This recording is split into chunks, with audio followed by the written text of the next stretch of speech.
Hello friends, welcome back to Jaya's kitchen. நம்ம சேனலில் ஒரு vlog தான் பார்க்க போகிறோம். இது வந்து செவ்வாய்க்கிழமை மார்னிங் ரொட்டீன் தான் நான் எடுத்திருக்கேன்.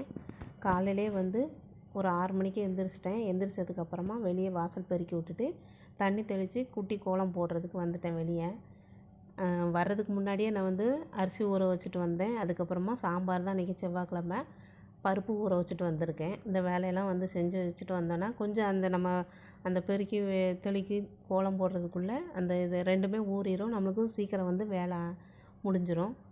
இன்றைக்கி வந்து பசங்களுக்கு ஆஃப் டே தான். ஏன்னா வந்து +2 பசங்களுக்கெலாம் எக்ஸாம் நடக்குது. அதனால் வந்து இவங்களுக்கு வந்து ஆஃப் டே தான் வைப்பாங்க. இவங்க ஸ்கூலில் வந்து எக்ஸாம் எழுதுவாங்க. அதனால் வந்து ஆஃப் டே தான். ஒரு 1.5 மாதம் ஃபுல்லாகவே இனிமேல் ஆஃப் டேவாக தான் இருக்கும் ஸ்கூலு. நான் வேலையெல்லாம் அங்கே கோலம்லாம் போட்டுட்டு உள்ளே கிச்சனுக்கு வந்துட்டேன். ஒரு சைடு அடுப்பில் வந்து பால் வச்சுருக்கேன் காஃபி குடிக்கிறதுக்கு. இதில் வந்து சக்கரவள்ளி கிழங்கு, இந்த சீனி கிழங்குல அதை வேக வச்சுருக்கேன் பசங்களுக்கு ஸ்நாக்ஸுக்கு கொடுத்து விட்றதுக்காக. அதுக்கப்புறமா பாலை இறக்குனதுக்கப்புறம் சாப்பாடுக்கு உல வச்சுட்டேன். என்ன தான் லஞ்சு ரெடி பண்ண வேண்டியது இல்லைன்னாலும் நான் வேலைக்கு கிளம்புறதுனால நம்மளுக்கு வந்து பசங்களுக்கும் எல்லாம் ரெடி பண்ணி வச்சுட்டணும். காலைல பிரேக்ஃபாஸ்ட்டும் எடுத்து வைக்கணும், லஞ்சும் எடுத்து வைக்கணும். நம்ம ஒழுங்காக செஞ்சு வச்சுட்டு போகலான்னா அவங்க சரியாக சாப்பிட்டுட்டு கரெக்டாக கிளம்ப மாட்டாங்க.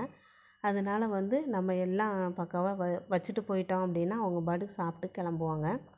ஒரு சைடில் வந்து சீனி கிழங்கு இறக்கிட்டேன். அதுக்கப்புறமா இட்லி ஊற்றி வச்சுட்டேன். இது வந்து பருப்பு நல்லாவே ஊறிடுச்சு. கொஞ்சோண்டு பூண்டு, வெந்தயம், ஜீரகம், மஞ்சத்தூள் இதெல்லாம் போட்டுட்டு ஒரு 5 விசில் மட்டும் வச்சு எடுத்துக்கிறேன். அதுக்குள்ளே 5 விசில் வச்சாலே போதும், நம்மளுக்கு கரெக்டாக வெந்துடும். சீனி கிழங்கு எவ்வளோ மஞ்சளாக இருக்குது பாருங்கள். கிழங்கு வாங்கும்போது இப்படி பார்த்து வாங்கினோன்னா நல்ல இந்த கிழங்கு வந்து இனிப்பு டேஸ்ட்டு சூப்பராக இருக்கும்.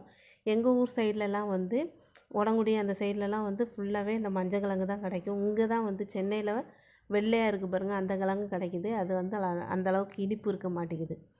ஒரு சைடில் வந்து பருப்பு வெந்துருச்சு. அதை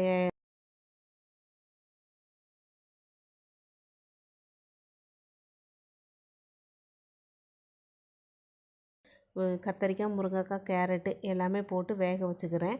கொஞ்சோண்டு பெருங்காயத்தூள், கொஞ்சோண்டு உப்பு, காய்க்கு தேவையான அளவு உப்பு போட்டுக்கிறேன்.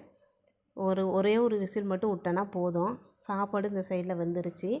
நான் வந்து சாப்பாடு வடித்து விட்டுட்டு அடுத்த வேலையை நம்ம பார்க்கணும். ஏன்னா சைடு நான் வந்து பாத்திரமும் விளக்கிட்டுருப்பேன். ஏன்னா கொஞ்சம் டைம் இருக்காது நம்மளுக்கு. அதனால் வந்து இங்கே புளியும் வந்து ஊற வச்சுருந்தேன், அதையும் காட்ட மறந்துட்டேன். புளி வந்து தேவையான அளவு நம்மளுக்கு எவ்வளோ தண்ணி தேவையோ அதுக்கேற்ற மாதிரி நம்ம ஊற்றிக்கலாம். அதுக்கப்புறமா கிளிமூக்கு மாங்காய் இருந்தது, அதனால் வெட்டி அதையும் போட்டுட்டு கொஞ்சமாக இப்போ வந்து சாம்பாருக்கு எவ்வளோ உப்பு தேவையோ அதுக்கு ஏற்ற மாதிரி நம்ம காயில் வேற போட்டிருக்கோமோ அதனால் பார்த்துட்டு சேர்த்துக்கலாம். அதுக்கு சாம்பாருக்கு ஒரு சின்ன தாளிப்பு கொடுத்துடலாம். எப்போதும் போல் தான் எண்ணெய் ஊற்றிட்டு கடுகு, காஞ்ச மிளகாய், வெங்காயம் இதெல்லாம் போட்டுட்டு அதுக்கப்புறமா லாஸ்ட்டாக தான் நான் வந்து இந்த தாளிப்புலேயே வந்து சாம்பார் பொடியை நல்லா மிக்ஸ் பண்ணிவிட்டு அந்த எண்ணெயோடு நல்லா மிக்ஸ் பண்ணிவிட்டு அதை வந்து சாம்பாரில் ஊற்றுவேன்.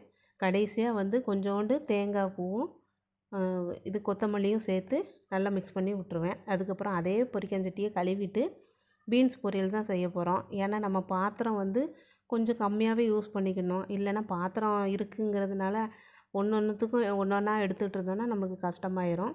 இதுவும் அதே மாதிரி தான். எண்ணெய் ஊற்றி கடுகு, காஞ்ச மிளகாய், வெங்காயம், கருவேப்பிலை சேர்த்துட்டு பீன்ஸ் வந்து குட்டி குட்டியாக வெட்டி வச்சுருக்கேன், அதை வந்து நம்ம சேர்த்துக்கலாம். அதை நல்லா கிண்டி விட்டதுக்கப்புறமா நம்ம வந்து கொஞ்சமாக தண்ணி ஊற்றி வேக வைக்கணும். தேவையான அளவு கொஞ்சமாக உப்பு வந்து போட்டுக்கலாம். நம்ம நல்லா மிக்ஸ் பண்ணிவிட்டு வந்து தேவையான அளவு உப்பும் கொஞ்சமாக மஞ்சத்தூளும் சேர்த்துட்டு நம்ம வந்து கொஞ்சம் வேக வைக்கணும். லைட்டாக தண்ணி ஊற்றினாலும் சரி, தெளித்தாலும் சரி, எவ்வளவோ அதுக்கு ஏற்ற மாதிரி நீங்கள் பார்த்து ஊற்றிக்கங்க. ஏன்னா வந்து காஞ்ச மிளகாய் போட்டிருக்கோமா, நம்ம வந்து தேங்காய் போட்டு தான் நம்ம செய்ய போகிறோம். அதனால் தேங்காய் அரைக்கும் போது கூடையும் காஞ்ச மிளகாய் சேர்ப்போம். அதனால் வந்து உங்களுக்கு காரம் இருக்காதுன்னு நினைக்காதீங்க. சாம்பாருக்கு இப்படி செஞ்சால் சூப்பராக இருக்கும். இது காரக்குழம்புக்கு அப்படின்னா இதிலே வந்து கூட 2 காஞ்ச மிளகாய் போட்டுட்டு வெறும் தேங்காய் பூ மட்டும் திருவி போட்டோன்னா நல்லாயிருக்கும். இப்போ வந்து தேங்காய், ஜீரகம், கொஞ்சம் ஒரு 4-5 காஞ்ச மிளகாய் போட்டு நல்லா அரைச்சிட்டு வந்துட்டேன். அதுக்கப்புறம் அந்த தண்ணிலாம் வற்றினதுக்கப்புறமா நான் வந்து ஃபுல்லாக அந்த தேங்காவை போட்டுட்டு நல்லா 2 கிண்டு கிண்டிட்டு அதை இறக்கிட்டேன். என்னோடய ஸ்டைலில் பீன்ஸ் பொரியல் வந்து நான் சாம்பாருக்கு இப்படி தான் செய்வேன். அப்புறம் வந்து நான் வந்து சரி மிளகா வாங்கி ரொம்ப நாள் ஆயிடுச்சு, அதை காயவே வைக்கல. மேலே வந்து கொஞ்சம் வெயில் அடிக்க ஆரம்பிச்சிடுச்சு. நம்மளுக்கு 9:30க்கு தான் நம்ம வேலைக்கு கிளம்பணும். 9:30க்கு அங்கே இருக்கணும். எப்படியும் 9:20 அப்படி கிளம்புனா கரெக்டாக இருக்கும். அந்த கேப்பில் வந்து சமையல்லாம் முடிஞ்சதுக்கப்புறமா நான் வந்து வெயில் அடித்தோடனே அந்த மிளகாவும் தனியாவும் மல்லியும் காய வைக்கிறதுக்காக மேலே வந்துட்டேன். ஏன்னா வந்து நான் தனித்தனியாக தான் அரைப்பேன். அதனால் ஒன்றா வந்து அரைக்க மாட்டேன். எப்போதுமே சரி, நம்மளை ஃபாலோ பண்ணுறவங்களுக்கு தெரியும். இது கூடயே வந்து கோதுமையும் காய வச்சுருக்கேன் அரைச்சிடலான்னு சொல்லிவிட்டு. சேனல் பிடிச்சிருந்தா லைக் பண்ணுங்கள், ஷேர் பண்ணுங்கள், சப்ஸ்கிரைப் பண்ணுங்கள். தேங்க்யூ. ஃபாலோ பண்ணுங்கள்.